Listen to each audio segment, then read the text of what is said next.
Ini penting kami sampaikan teman-teman sekalian. Ingat baik-baik, urusan dunia itu sudah diatur. Akhirat kita itu yang belum jelas.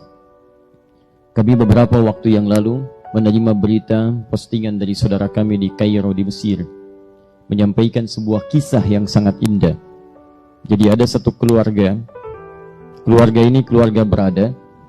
Kemudian ini kisah nyata, ayahnya meninggal, tersisa kemudian istri dan satu anak, mewarisi harta yang cukup banyak. Tiba-tiba kemudian datang pamannya mengatakan, biar saya kelola harta ini sehingga nanti hasilnya bisa menghidupi anak dan keluarga ini. Maka dengan penuh kepercayaan diserahkan hartanya, diundang notaris untuk menyaksikan, dicatat skala legal, dokumennya didokumentasikan. Begitu diserahkan, rupanya hartanya kemudian dibawa lari oleh pamannya sampai ke Amerika. Digunakan sebagai modal, sukses bisnisnya, kaya dia, punya perusahaan yang kemudian berkembang, cabangnya di mana-mana, sampai kaya dan menikah kemudian dengan gadis Amerika. Ini kisah nyata. Lahir anak-anaknya, sampai ia kemudian pulang ke tempat asalnya, bahkan membuka cabang dari perusahaannya. Yang paling miris, ibu dan anak tadi, anak yang berkembang yatim ini, kemudian tergadaikan hartanya oleh pamannya. Nyata kisah ini. Tiba-tiba ingin melamar pekerjaan di tempat pekerjaan pamannya, datang ke rumahnya sampai diusir oleh pamannya. Kamu jangan ada di sini, pergi dari sini. Baik. Apa yang terjadi?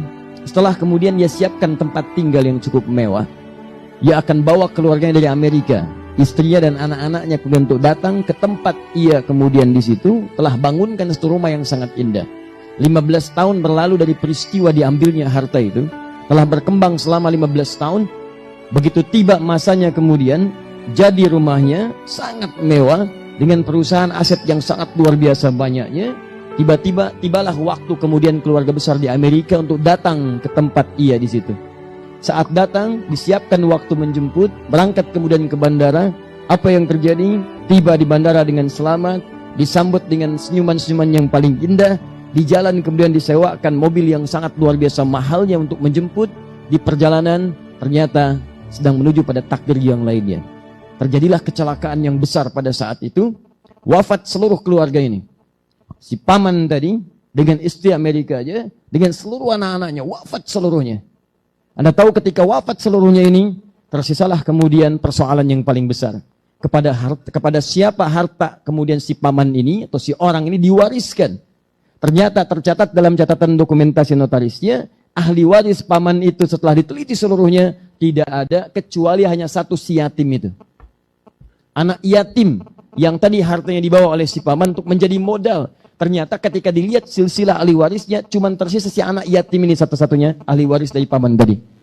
Perhatikan, bagaimana kemudian Allah mengatur harta si anak ini selama 15 tahun dikelola oleh pamannya. Walaupun dia terasa sakit, kurang menyenangkan perlakuan dan sebagainya, tapi perhatikan cara Allah untuk mengembalikan seluruh harta-harta yang menjadi miliknya. Saya sering katakan kepada Anda, dunia Anda teratur.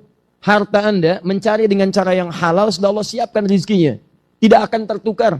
Cuman putri yang tertukar sampai jadi sinetron. Ya, cuman menteri yang ditukar. Tapi harta tidak akan pernah, rezeki tidak akan tertukar.